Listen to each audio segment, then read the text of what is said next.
2 isn't hard. My code keeps, Oh, yeah. Thank you. You're the right thing. It's 1/3, 1/3, 1/3. But everything else is pretty correct. It's just after, you know, it's like you need 1/3 apple. When I do that, it's hard. The letter, right? You have to write and then I sign don't know how and to then fix it. have I'm to figuring it out. scan it to it. What happened? What happened? Yes. What happened?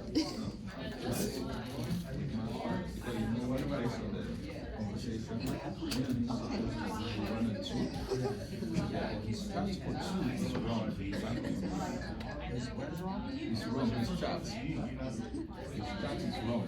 Okay. Yeah, so I said it's something like that. Because we should have the same word. We are using the same data sets. Okay, let's Yeah. quickly get started. Sure. So, How are you?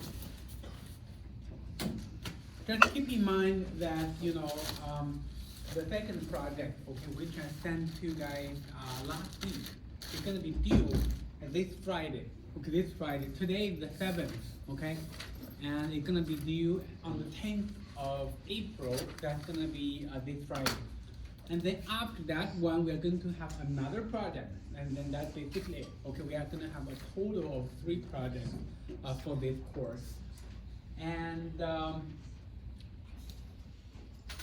then last week we talked about the topic of non-normality, okay, or non-normal behavior in the market. We know that non-normal behavior is especially important, okay, when you are studying risk management, because the non-normal behavior is more obvious, it's more notable, or more prominent, okay, when you are looking at high frequency returns like the daily or like the weekly, okay.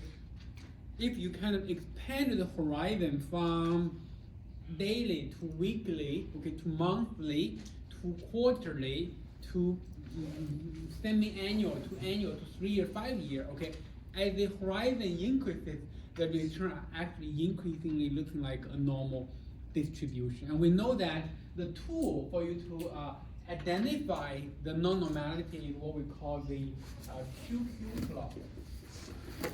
Okay, the Q and Q here is basically the quantile and the quantile. Okay, so basically you are going to, we all know how to do it in R. Okay, it's very simple. You just do a QQ norm.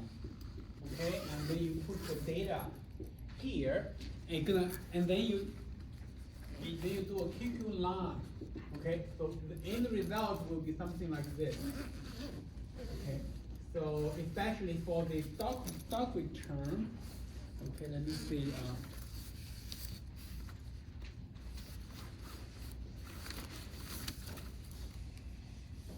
For the stock return, it looks like this. Okay, so basically, okay, how should I make the stock?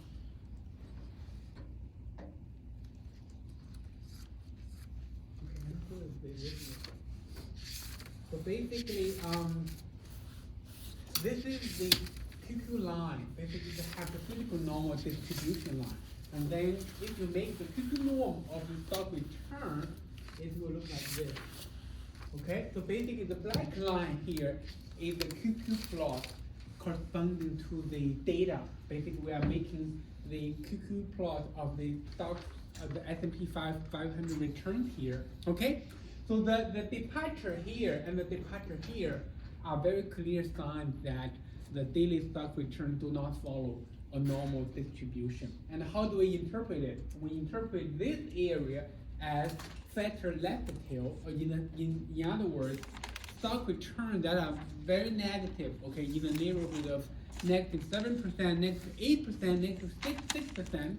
Those returns, they are happening more frequently than implied or suggested by the normal distribution. Okay, and on the other hand, this area is going to be interpreted as factor right tail. Okay, so basically returns that is in the neighborhood of 7%, 8%. Okay, those are the very positive returns. They are also happening more frequently than implied by the normal distribution. Okay, so this is a very classic case of how do you use the QQ plot to identify non-normality from a financial time series, because we are more concerned with, we are more familiar with the daily stock return. That's the first example that we played with, okay? And then we also know that the QQ plot will look like all kind of forms, okay? Not only like this, okay? It could also be like something like this, okay?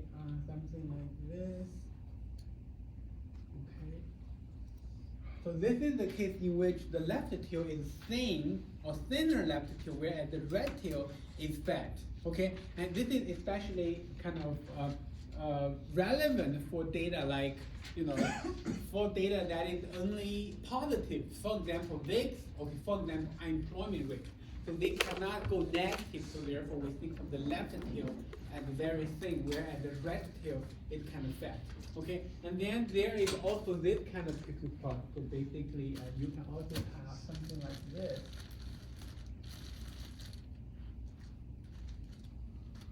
Okay, you can also have something like this.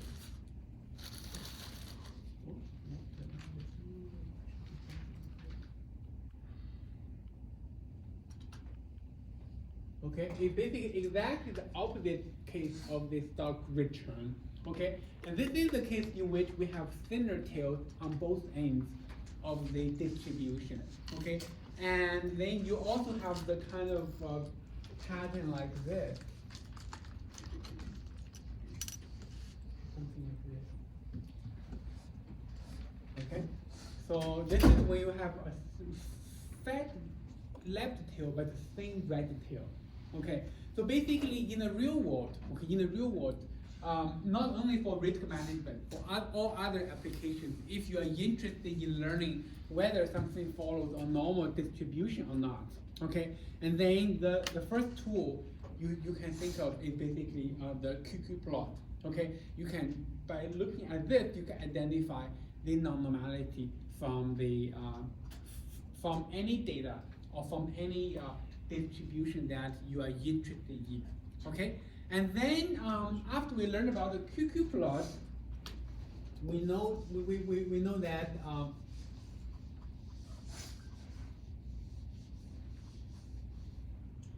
how do we capture such non-normality? And we learned about two approaches. Okay, one is what we call the future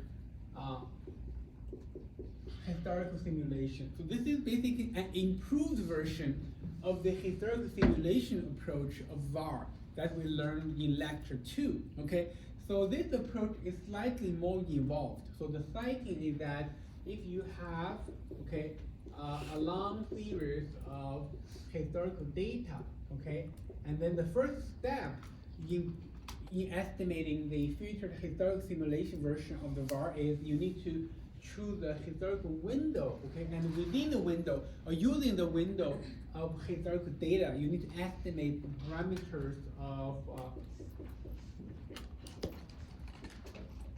the Gartron model. Okay, specifically, the parameters we are going to be estimating include the omega, alpha, and beta. We all know how to do that. Okay, so using the GART fit function in the FGART package. Okay, and it's going to help us estimate the parameters via the MLE process, basically the maximum likelihood estimation. And then along the way, okay, you will also get a time series called fitted volatility. Okay, and with all of those, you can get the forecasted volatility, which is sigma t plus 1, okay, equal to the square root of omega plus alpha t squared plus beta sigma t squared. Okay, so this is basically the first step. We are all familiar with this one because this is a very classic GART model step.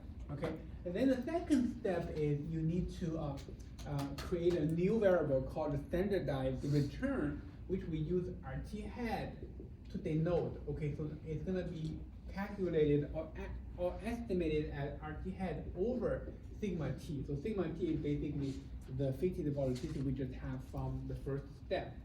And then the third step is you need to make a histogram of this RT head. Okay, make a histogram of it, and then you need to find out the specific quantiles, okay, corresponding to the coverage rate of the var. So if you are trying to estimate a 1% var, you need to find out the 1% quantile of this RT hat, okay?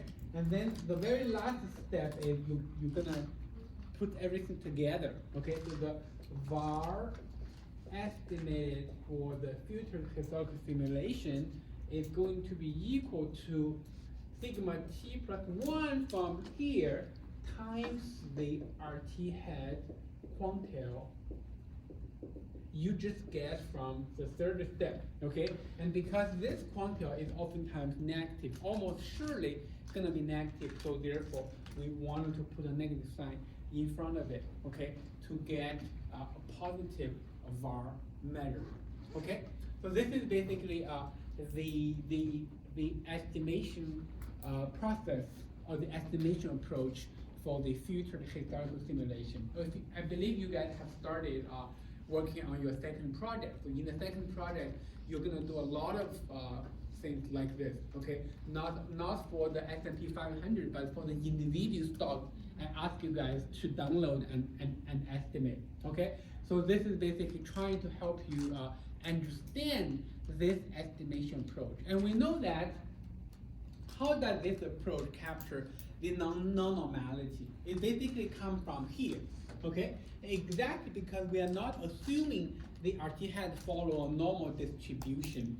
Therefore, it can have factor tails, okay, from the histogram. And exactly because we have this one in the formula here, so therefore, this component help us capture the non-normality in this version of the var. So this version of the var has the benefit of both the parametric and non-parametric version of the var we learned before, okay, in the sense that, okay, on one hand, okay, it is able to, okay, it is capable in capturing the non-normality in market or in returns.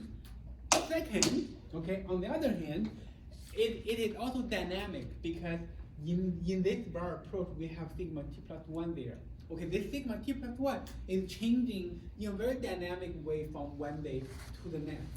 Okay, so therefore this approach of the var will not be something like very flat, okay, like the historical simulation version of the var. So it will have the pros, okay, or the merits of both the parametric approach and the non-parametric approach or the historical simulation approach, okay? And do remember that in the 1 decade of the data for S&P 500, and we know that the non-normality is most prominent, especially during the height of the financial crisis, when we believe there is a significant amount of tail risk, and then this approach is exactly able to capture that tail risk at that point. Okay, so basically, it does serve the purpose of capturing the tail risk.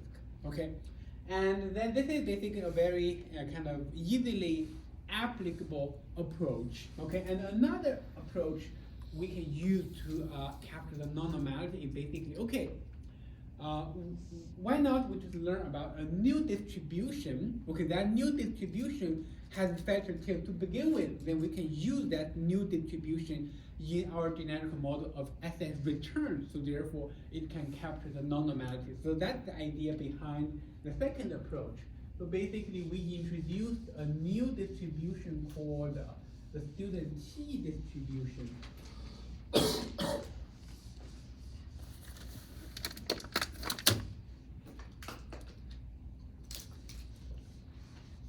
Okay, it's called the student T.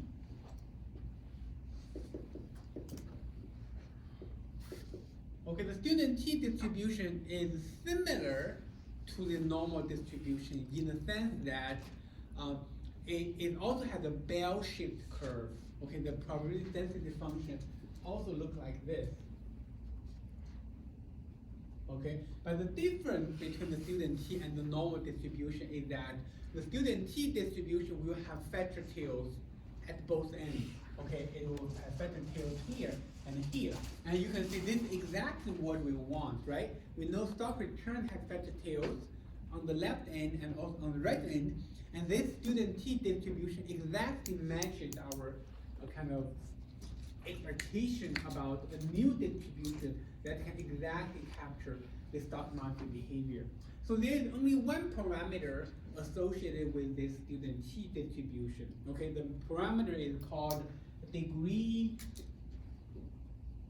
of freedom. Okay, we oftentimes use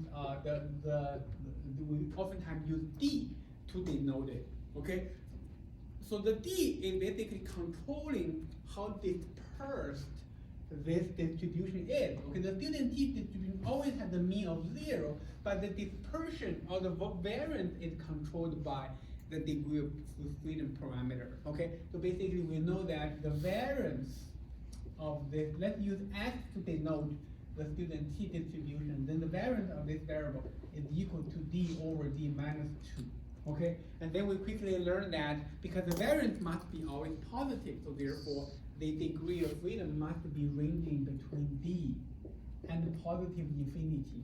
Okay, and then we also know that the degree of freedom is not only controlling the variance of this distribution, it's also controlling the departure, the extent of the departure from normality in the student T distribution. So basically, when the D is getting closer to 2, the departure is the biggest. Okay, and when the D is approaching positive infinity, the student T distribution will getting closer and closer. It's approaching the normal distribution.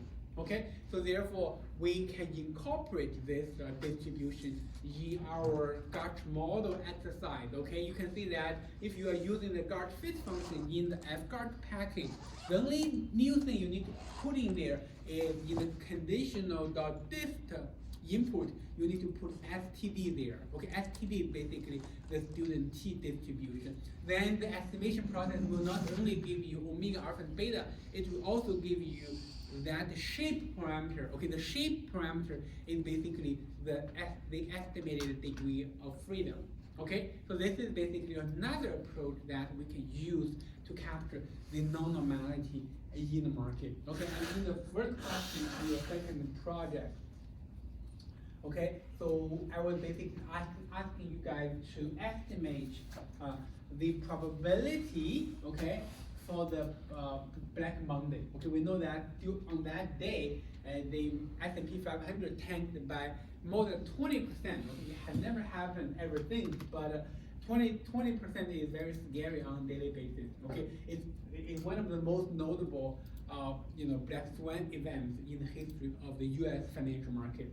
So I was asking you guys, okay, under the normal distribution assumption, how likely is this event? Okay, attach or estimate a probability for it, and then under the student T distribution, estimate another probability for this kind of event. You will realize that, okay, under the normal distribution, that event is extremely unlikely. The probability is in the neighborhood of, times E minus maybe 10, 20, 15, okay? It's very unlikely. But under the student T distribution, the probability will increase by a whole lot, okay? Maybe not as large as 1%, but the magnitude is gonna be in very different levels, okay? So that's the kind of idea for that question. So basically, you wanted to understand, okay, if you have different modeling choices, your estimation about the world will be different. Okay, of course, that question also serves the purpose for you guys to better understand how to incorporate student T distribution in your modeling of the market. You have a question? Did you provide any code, R code for this project? You mean, will I be posting the code afterward? But Last class you had the QQ pop code. Yes. Is that somewhere on Husky CT or no? Yes, they're all on Husky CT. Which week was this one under? Lecture 6. There is a folder called Lecture 6. Okay, it's basically under that. So basically all the codes, okay, I showed you guys in class, you can find it, okay, in the respective folders on Husky CT. Okay, so I may make some changes during the lecture because I may show you guys how to change this parameter, how to change that parameter. But the main body of the codes, are basically there. okay, are basically there.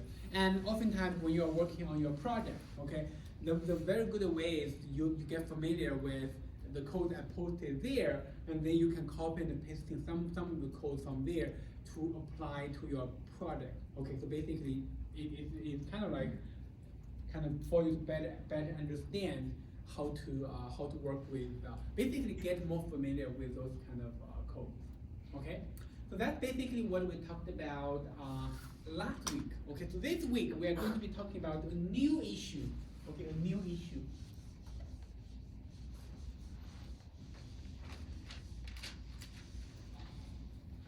Or a new topic. Okay, so the topic is called covariance and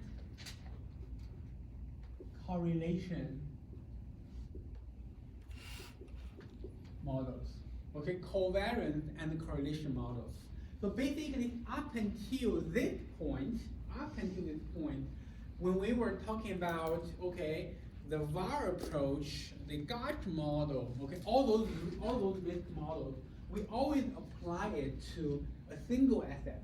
Okay, we always apply to the S&P 500, okay, for example. Okay, so therefore we are living pretty much in a single asset world. Okay, so of course in the reality, okay, we are going to be managing a large portfolio which may contain maybe thousands of stocks, okay, depending on how large your firm is. Okay, so therefore we need to really understand how different assets will be co-moving in relation to each other. Okay, and that basically gives us the topic of today. Okay, we need to understand how to model covariance. Okay, we also need to understand how to model correlation.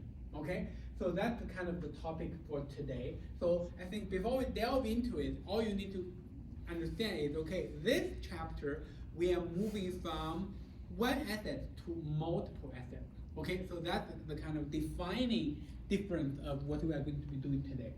So now let's think about, okay, how to think about covariance. Okay, the first step we need to think about is how to decompose or how to write down portfolio variance. Okay, I will start from a very simple example of two assets. Okay, two assets. So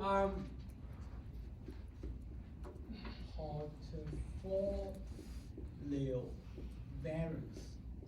Okay, let's think we have two assets. Okay, asset A. Okay, the RA is the return for asset A, and then RB.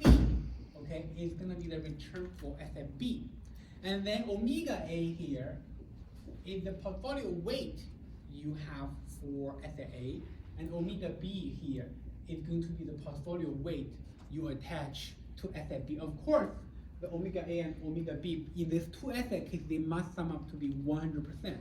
Okay, then if you use RPF, okay, PF meaning portfolio. Okay, if you use RPF to denote the portfolio variance, we all know this is going to be written as omega A RA plus omega B RB. Okay? Sorry, you said that omega is the weight, right? What? That's the weight. Yeah, it's a weight.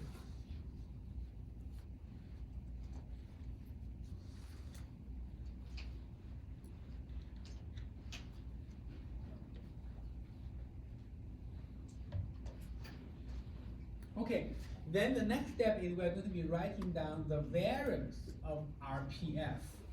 Okay, in other words, the variance of omega A RA plus omega B RB. Okay, and I believe you guys learned about how to do this in your equity course. Okay, so basically, one part of the portfolio theory is basically to understand how the portfolio variance can be calculated, okay, for both two asset case and the multiple asset case, okay? And we know it's gonna have three components, okay, three components. One is the variance contribution from asset A, okay, basically omega A squared, then the variance of asset A, okay, and then the contribution coming from asset B, that's gonna be omega B squared and then the variance of asset B, okay? And then the third component is the most critical, okay? Is basically the covariance between them. So basically, the co-movement between assets is also going to be contributing to the total portfolio variance, okay? So basically, that's gonna be 2 omega A, omega B, and then COV is basically covariance, okay? Covariance between asset A and asset B, okay? I hope all of you guys, understand how do we get here, okay? So this is basically the basics of the fundamental portfolio theory, okay? I believe, oh, you have a question? What's the intuition to multiply that by the covariance at that step? 2 times weight A times weight B, and then you multiply by the covariance of portfolio Yeah, A? by the covariance. What's the intuition to do that? The intuition, the intuition is that, so basically, in the finance, this is of course derived kind of mathematically, right? You all know this is, if we don't do finance, even if you are in a kind of another course, in a physics course or in a chemistry course, this is basically the same thing, okay? Because this is derived mathematically. But in terms of a finance, okay, course, we were thinking about 2 assets, okay? We all understand the contribution comes from individual assets, okay? Basically this part and this part.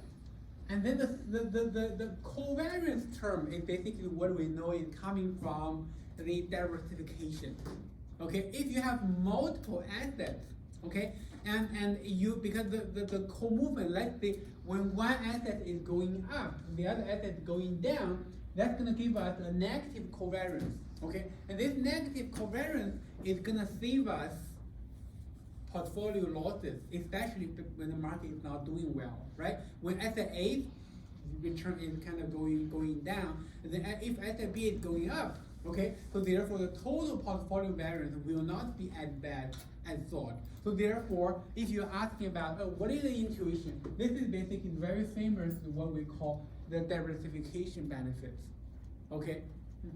Isn't it reducing the idiosyncratic risk? Oh, what? Reducing the idiosyncratic risk. Idiosyncratic So risk. to reduce the idiosyncratic risk. Yes. Basically, diversification is basically to diversify away the idiosyncratic risk or the unsystematic risk.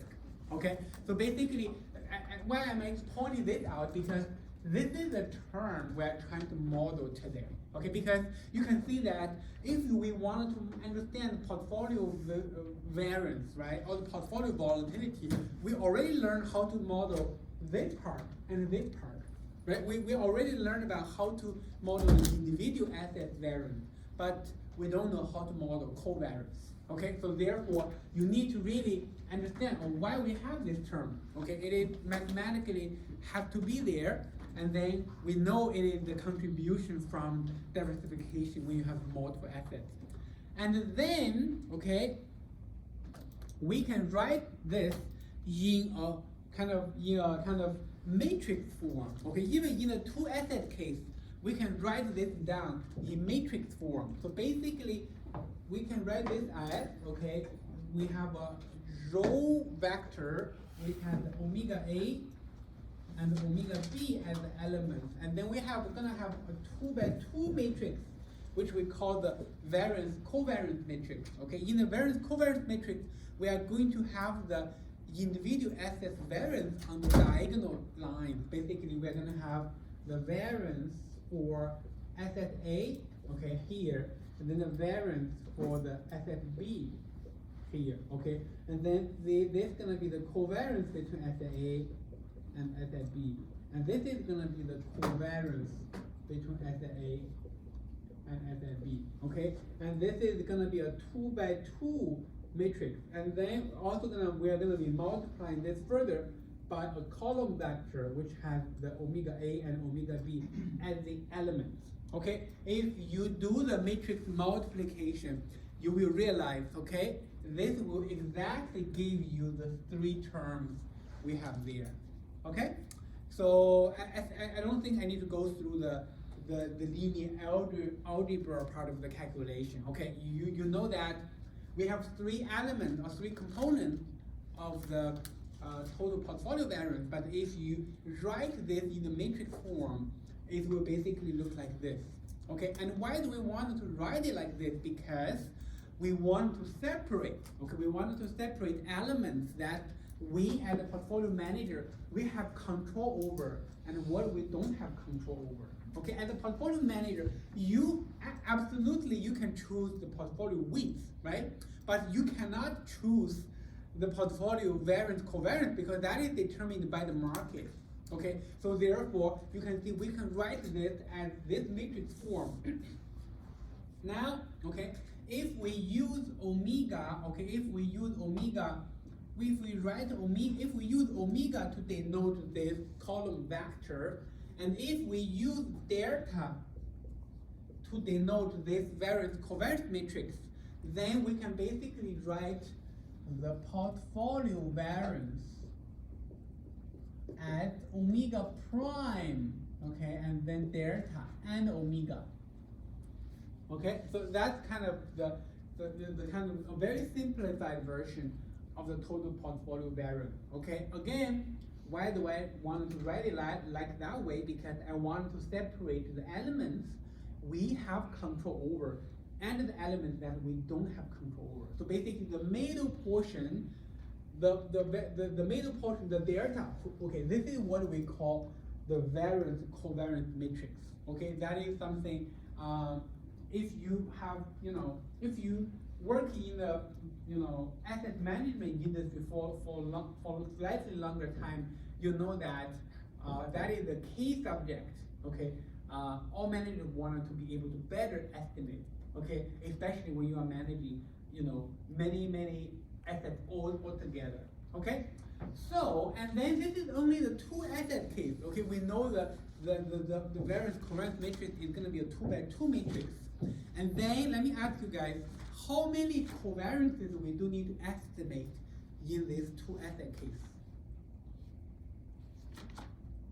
So basically, within this variance covariance matrix, right, we know how to estimate this, we know how to estimate that. We already learned about those, in a single asset case. We can use, Gauge model, we can use other models, right? We can use risk matrix model, so on and so forth. But how many covariances between assets we need to estimate? We only have one, right? Because this is the covariance between asset A and asset B. This is also the covariance between asset A and asset B. So basically, the only quantity or the only subject we need to estimate in this two asset case is basically the covariance between asset A and asset B. After we have that covariance, then we put this into the matrix, then we can write down the variance covariance matrix, and then we can do the matrix multiplication, then we will get the total portfolio variance. Okay? Then the job here will become more complicated, okay, when you have multiple assets. Okay? So let's take a look at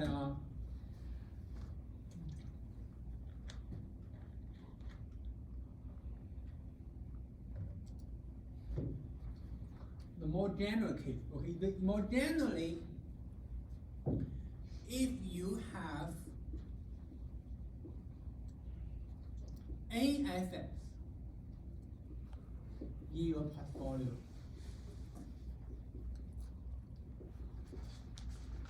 okay, and then the total portfolio variance of RPF, okay, that's gonna be equal to this is gonna be the omega 1, omega 2 until omega n, okay?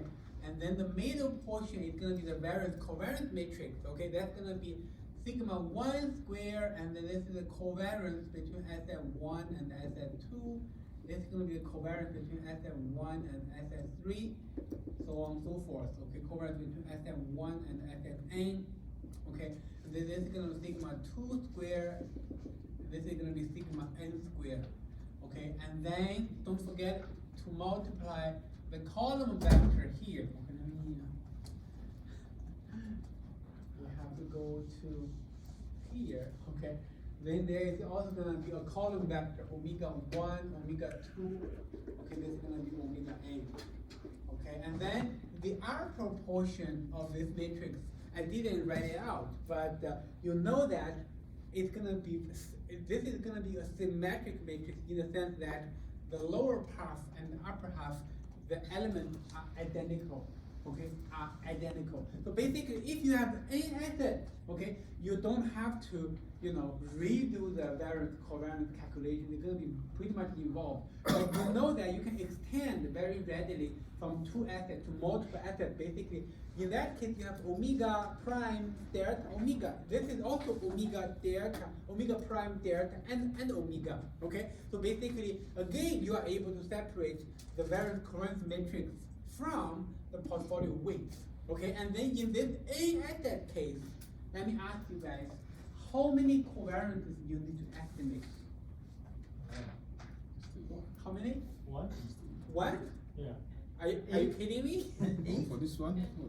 What? For this one? For this function? Man. No, for this function, you're asking Yeah, for this I'm function? asking about for within this matrix, how many covariances you have to estimate? It will be, Like what? Any You said n divided by 2? n times N divided by 2. n divided by 2? Yeah, No, number is n the minus number 1. of covariance. It's gonna be n times n minus 1 divided by 2. Oh. Okay? Mystery So why it is this? Okay? So it's very easy to figure out. So because you this is the n by n matrix. Okay, this is the n by n matrix. And then within the matrix you have a total of n square elements, right? But on the diagonals, okay, you have you have the variance, so therefore you don't have to estimate the diagonal term. You have a total of n diagonal terms. So you remove that or deduct that, okay? And then you know the lower half and upper half, they are symmetric, so therefore you divide it by 2. Okay, that's basically the total number of covariances you will have to estimate in the case of n assets. Okay, in the case of n assets. So basically this is gonna be the formula. Okay, n times n minus 1 divided by 2, and then you can plug n when n is equal to 2 asset case, you plug it into this formula, you're gonna have one covariance to estimate. Okay, and if n is equal to 3, you have 3 times 2 minus 2, you will have a total of 3 covariance to estimate. Okay? What if n is equal to 50, or let n is equal to 100? Horrible. The number of covariances to estimate is gonna become a gigantic number. Okay, basically 100 times 99 divided by 2 is gonna be equal to 4950. Okay, almost 5,000 number of covariances to estimate when you are only managing a portfolio with 100 assets. Okay, then you quickly realize that when you are managing even a small portfolio, then the headache or the challenge here is basically how to manage this variance covariance matrix, because the number of covariances to estimate is becoming a gigantic number. It's very difficult to estimate them all together. Okay, so this is basically what we call the problem we oftentimes call the curse of dimensionality. Okay. yeah, Oh, Professor. yes. Yeah, just one quick one regarding the formula for the number of covariances you're gonna create. If you say n minus 1, yes, in your formula n minus 1, yes, the number of covariance. Yeah. Let's say it is 2. Yeah, n is 2. Yeah, it's gonna give you 1. Yeah. Yeah, so minus even the division or multiplication by another n. So similarly, if you go for 3, yes, so 3, if n equals to 3, this is Yes. 3 times 2 divided by 2, that's gonna give you 3. yes, And so that's basically what we're doing here, right? yes, So, and if n equals to 100, 100. then you have 100, this is 99, yes, divided by 2, you're gonna have 4950. Okay. Basically, almost 5,000 number Okay. of covariances. You can see when you're managing 100 assets, 100 is not really a big number, right?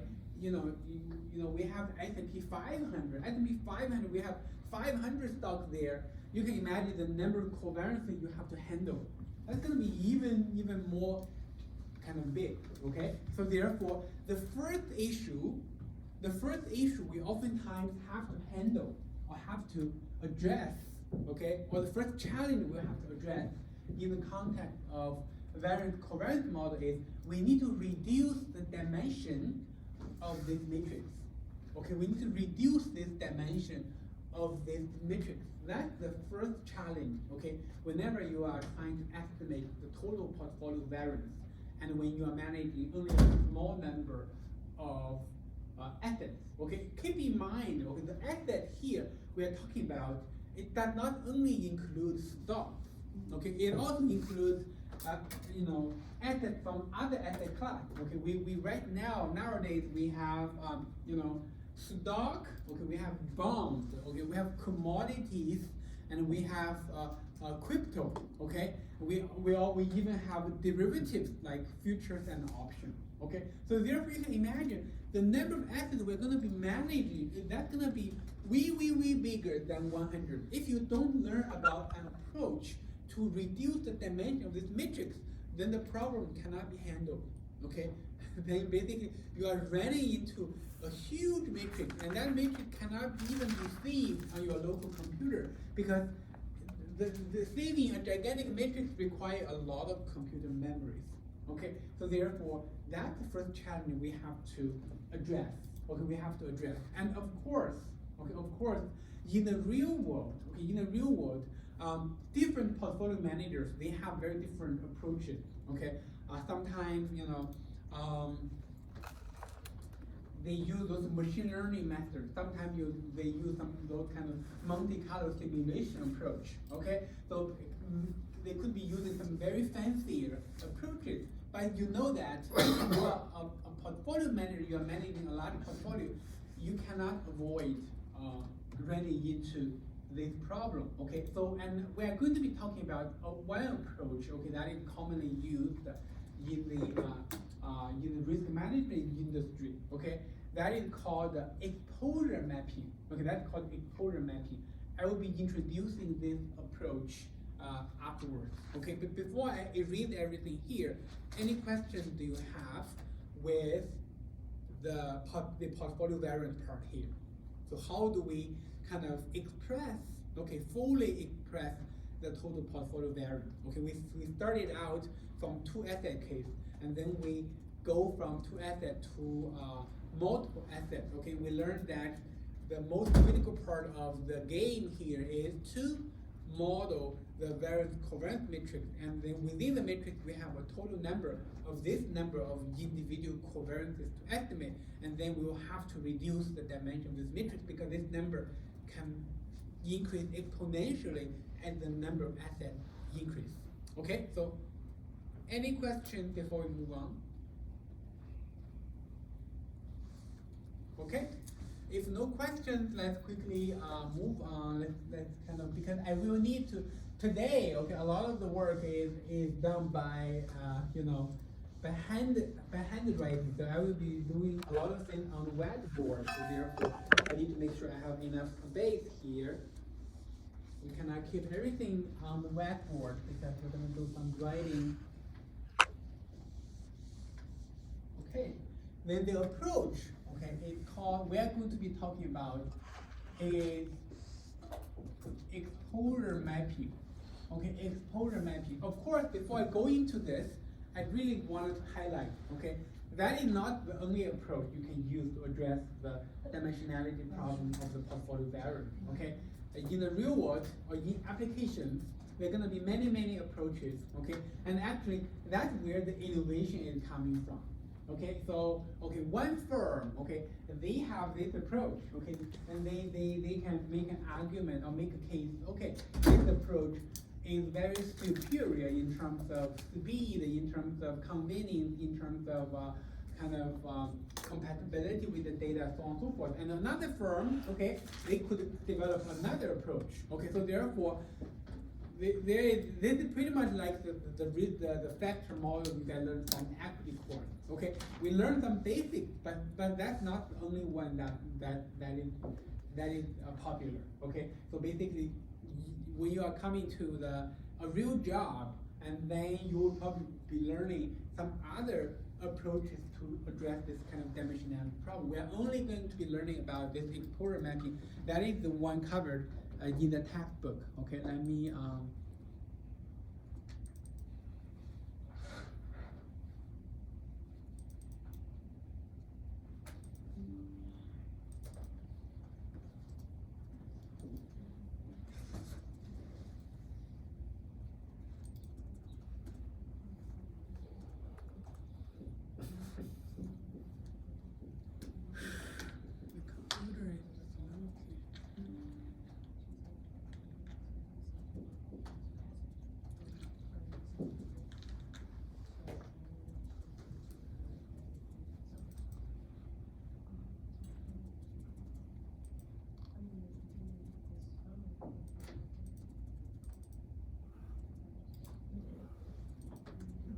Okay, so there are basically two steps. Okay, we involve. Okay, we are going to be doing the exposure mapping. The first step is we would like to categorize the assets. Okay, based on the asset class. Okay, categorize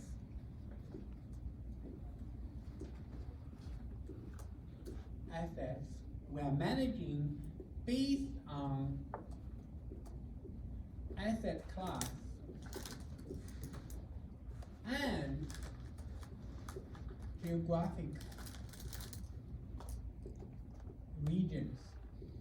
Or in simple terms, we are basically trying to split the large amount of assets we are managing into small beans, okay? And how do we get small beans? Basically, the basic here is we are going to be looking at asset class and also geographic regions, okay? And what is the example of asset class? Okay, the most popular example is basically one is what we call stock, okay? Another is what we call bond, okay? Nowadays, you can also have kind of commodities like gold, oil, so on and so forth, okay? And then you can also have crypto, okay? There are going to be a long list of crypto assets you can include in your portfolio. So in this illustrative example, I'm going to be showing you guys afterwards, okay? I'm going to be using stock and bonds as the example to illustrate different asset class, okay? Geographic region basically meaning even for the same asset class, for example, for stock, okay? And then the stock may be from US, okay? Maybe also from, you know, the rest of the world, okay? For example, from Japan, from Europe, from China, okay? From like South America, okay? So basically, the stock assets, you know, come from different regions as well, okay? So one question I typically ask students every year when I'm teaching this is, do you guys have any sense about I think we are all familiar with the US stock market, okay?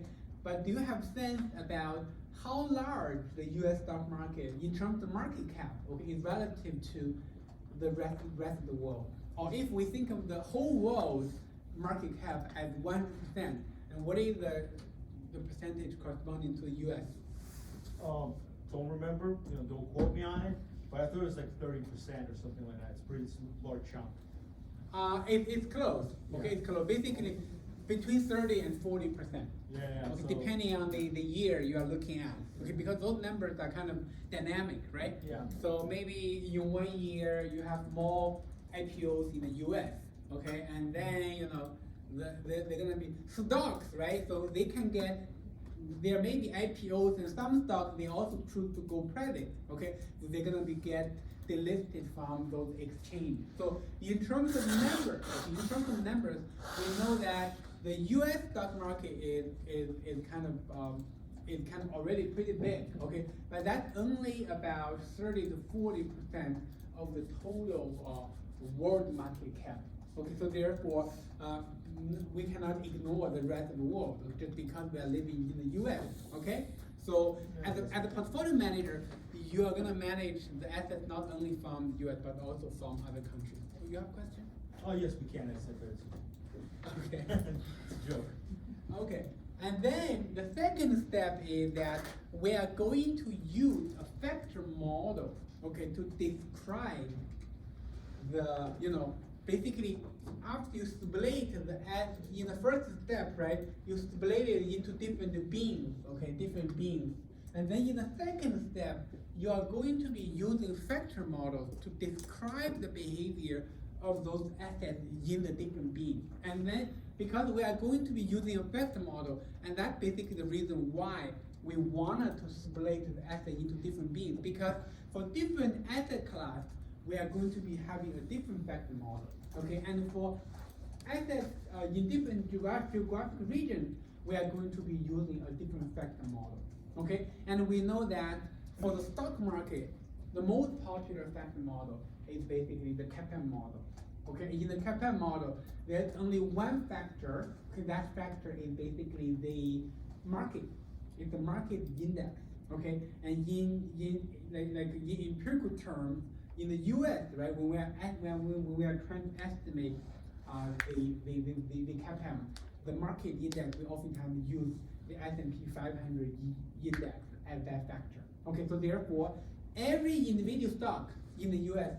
can be proxied as market beta or as the exposure to that market index. Okay, so that is the beauty of a factor model. Basically, when you are working with a factor model, every individual asset is going to be represented as by the exposure to the underlying factors. Okay, if you have only one factor, there's going to be one exposure if you are using the particular model. Okay, so then you're going to ask me, okay, we are more familiar with factor models in the stock market, but will there be factor models in the bond market or in the commodity market or in the crypto market? Okay, I can tell you that, okay, so the finance market, okay, basically across asset classes, they show a lot of commonality. Okay, one part of the commonality is basically that you can use factor models to describe all asset classes. Okay, it's just that the underlying factor could be different. Okay, for the bond market, we can also use the CAPM model to describe it. Okay, so basically, if you can construct a market level index, then every bond can be thought of having exposure to the market index. Okay, similar model can be written for the commodity market. Okay, can be also written down for the crypto market.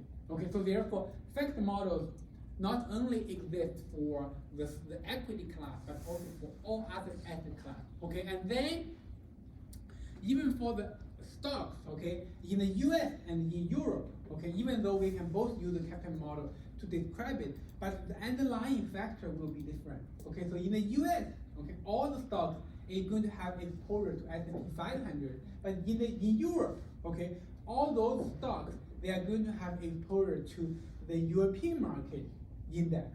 Okay, so therefore, even though it's the same asset class, but the geographic region is going to be different. Okay, we actually have when we talk about the equities or stocks from Europe, so there is a very popular stock from, if I remember correctly, from Switzerland or from Swiss, and the company was very good at building the semiconductor.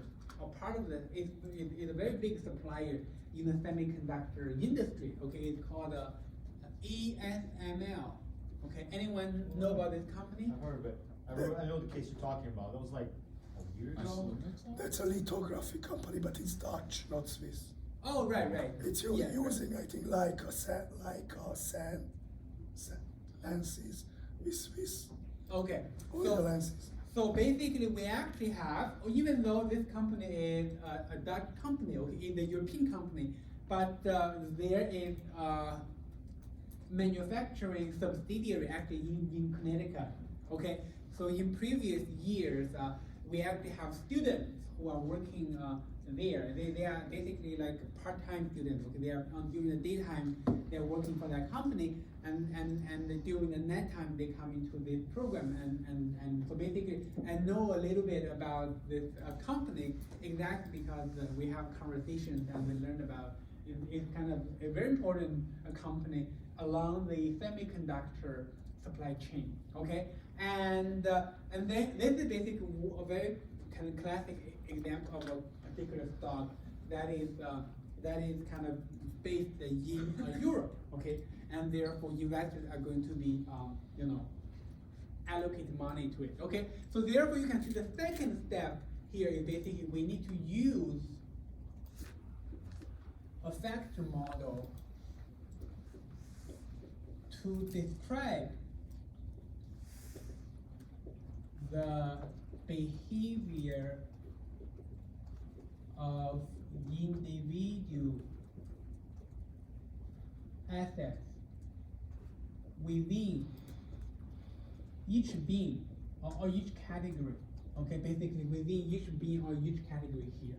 So next, I'm going to be using a 30 asset case to highlight how do we go through this exposure mapping process and reduce the dimension of the variance covariance matrix. Okay, let's see. Okay, this example obviously is proposed or is basically it's kind of purely for illustrative purposes. Okay, let's say we have 10 US stocks. Okay, we are going to be using asset 1, asset 2, until asset 10 to talk about those 10 US stock. Okay, so basically we can write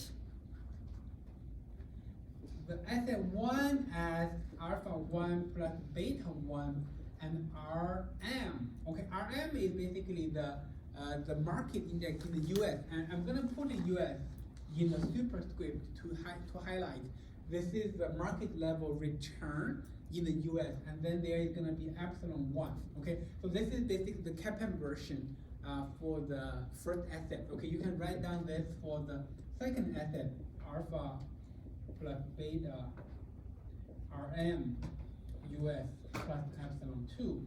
You're going to do this for all the 10 assets you are looking at here, alpha 10 plus beta 10 and RM US plus epsilon 10. Okay, so this is basically we are going to be writing down the CAPM models for the 10 individual assets in the US stock, category. Okay, so after you're writing this down, you know that every individual asset here is gonna be proxied or represented by the 10 betas. Okay, 10 betas. Each one of them has their individual beta to represent them. Okay, then the next category we are going to be doing is 10 Europe, 10 stocks from the European equity market.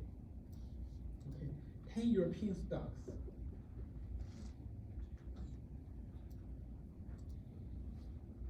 Okay, so let's say R11 equal to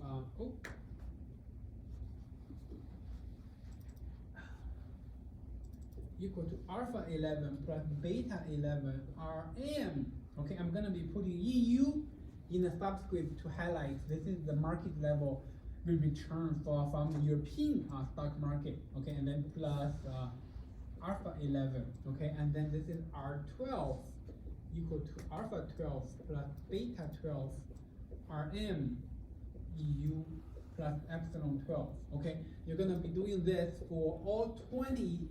The 10 assets ranging from 11 to 20. Okay, you're gonna write this alpha 20 plus beta 20, then RM EU plus epsilon 20. Okay, this is basically again, 10 capital model, okay, 10 capital model applying to the 10 stocks from the European equity market. And then ultimately, the asset from asset 11 to asset 20, they're gonna ultimately be represented or proxied by the beta 11 until beta 20, okay? Then the third category we are going to be using here is 10 bonds, okay, from the US market. Okay, the bond here we are talking about could include a government bond, could also include a corporate bond. Okay, so therefore, we can also use the capital model to describe the 10 bond here. So basically, that's gonna be R21 equal to alpha 21 plus beta 21 RM bond, okay, plus epsilon 21. Okay, this is gonna be R22 equal to alpha 22 plus beta 22 RM bond plus epsilon 22. Okay, and then R30 gonna be equal to alpha 30 plus beta 30 RM bond plus epsilon 30. Okay, so you can see what we are doing here is basically writing down the capital model for each individual asset within each category. Okay, so of course this is an illustrative example because I'm using the capital model in every case. Okay, of course you guys know that. Okay, that's not the only factor model you can work with. Okay, in the equity market you have the capital model, you also have the 3-factor model, you have the Carhart model, you have the 5-factor model. Okay, it's all up to your choice. Okay, whichever 5-factor model you want to work with is your personal choice. And then in the bond market, okay, here we are using the capital, but in the bond market there are other factor models. For example, when we are describing the government bond, okay, there is a very famous factor model called the level slope and the curvature model. Okay, so basically, if you write down the yield curve, okay, and then the level is gonna be the average level of the yield curve. Slope meaning how the yield curve is gonna be sloping up and down, and curvature meaning the kind of how the yield curve will be curved. It's gonna be curved like this or gonna be like this. Okay, so then the 3 factors will come up. We will all show together called the level slope and the curvature model. And for the US government bond market, that 3-factor model for the bond market is able to capture more than 99% of the variation in the bond market. Okay, so all I'm trying to say here is that we are using the simplest version of the factor model here, but there will be and there are more complicated versions. Okay, it's all up to your choice. When in the real world applications, which factor model you want to use is your choice. Okay, so basically you can see that in the second step here, we are able to write down the individual asset as being represented by the factor exposure, okay, by the underlying factor. And then the next step here is that we are going to be writing down the portfolio variance. Okay, we are going to be writing down the portfolio variance.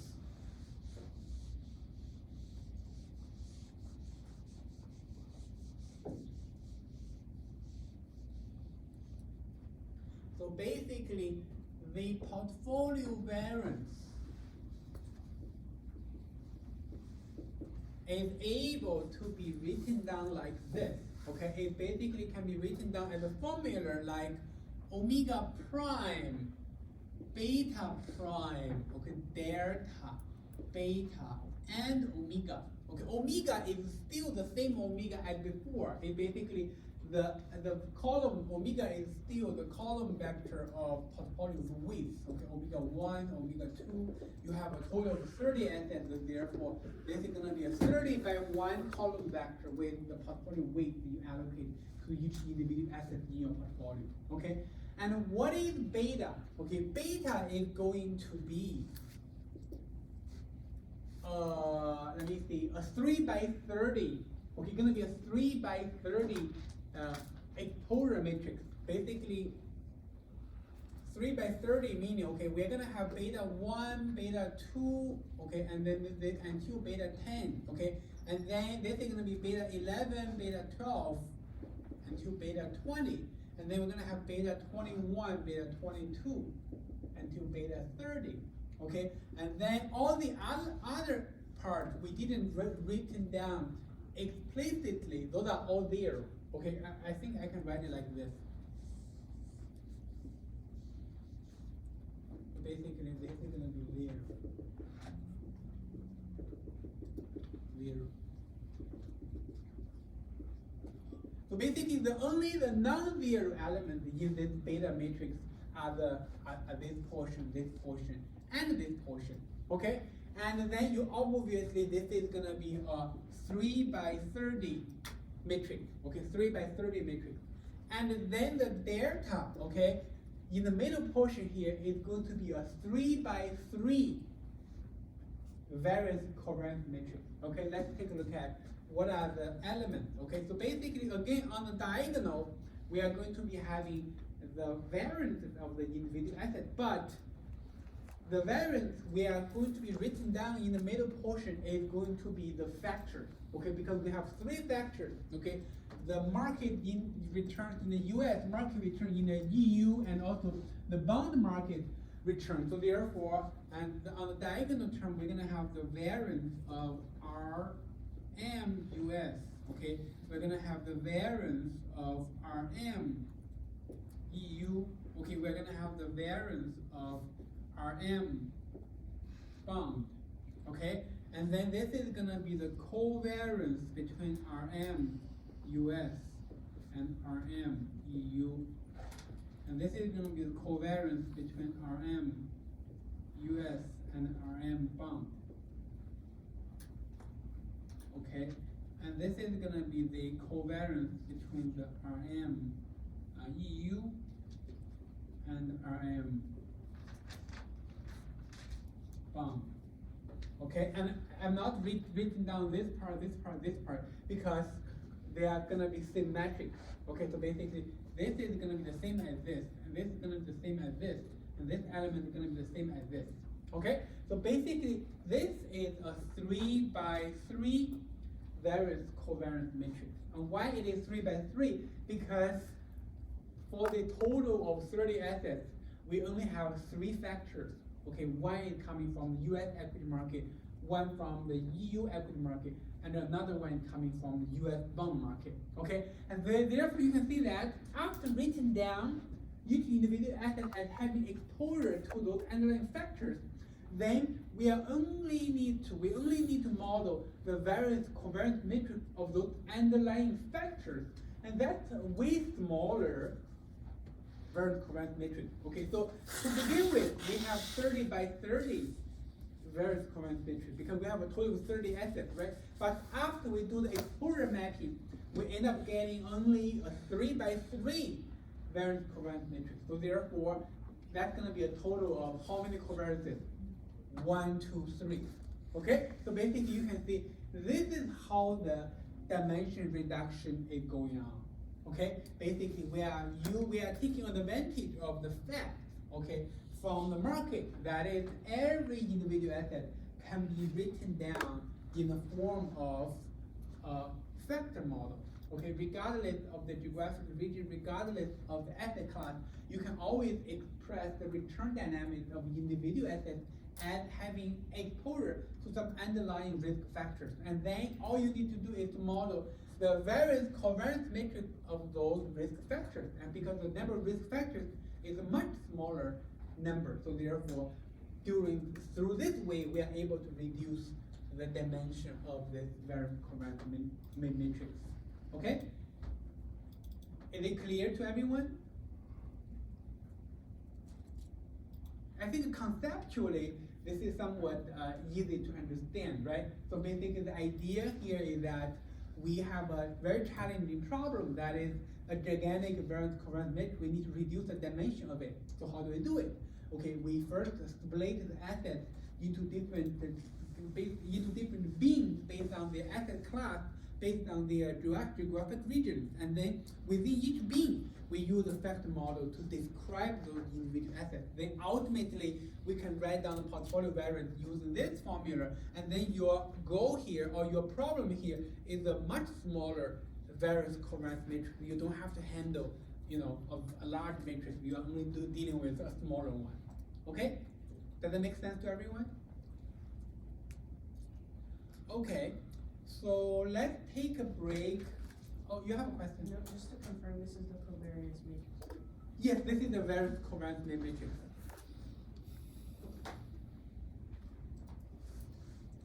Okay, let's take a break of 15 to 20 minutes. Right now it's 7:34, 7:43. Let's go back around 8. Okay, let's go back around 8. So, You lost your voice? Yeah.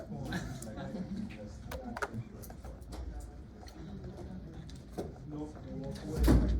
Walk away. I'm basically done with my You part. walk away, you're never gonna get there.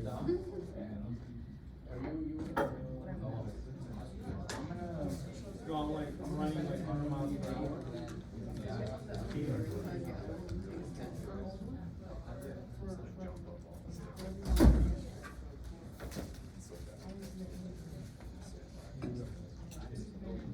Hey, what's up, man? What you been up to? Chilling?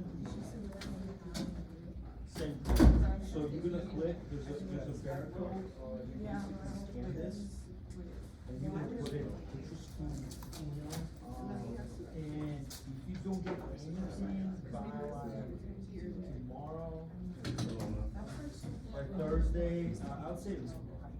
And what you're gonna do is reach out, because it came from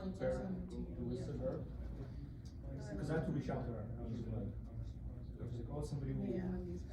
If you let me know, I reached out to them, so Yeah, they'll he did they'll mention, accept he it. saw it. You're welcome. Yeah, I'm sure you know. Sorry, it's not, I was making fun of it, but then like it really happened, see what happens, so It's like, kind of karma. letting us know what's gonna happen. So, I hope you do better. Keep it networking. Oh, yeah. Did they confirm? You know how it happens? You gotta be well connected in the city, NYC. You want me to give you the address? I registered for that, but they haven't confirmed it yet. If you want me to make it happen? Sure, please. Basically, Damn. Help me.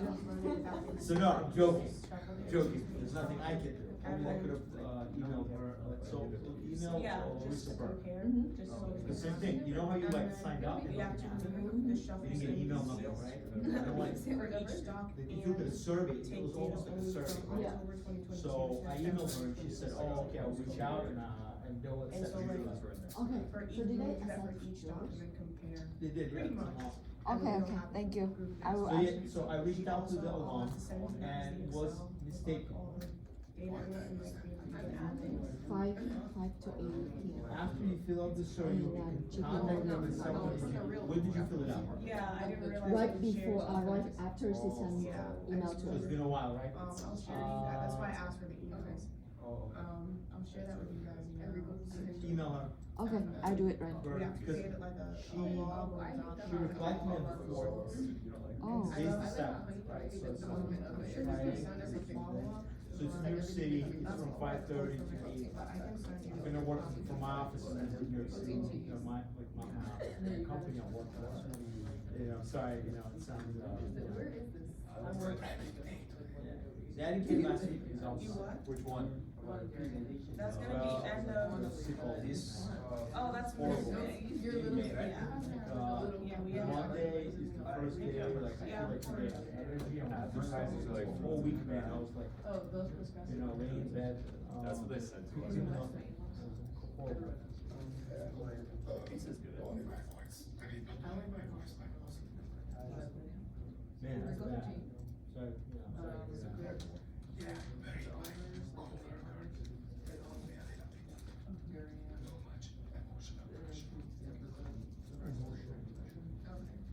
Okay, so no, she didn't submit, cause this So is. you hear that? How old is he or she?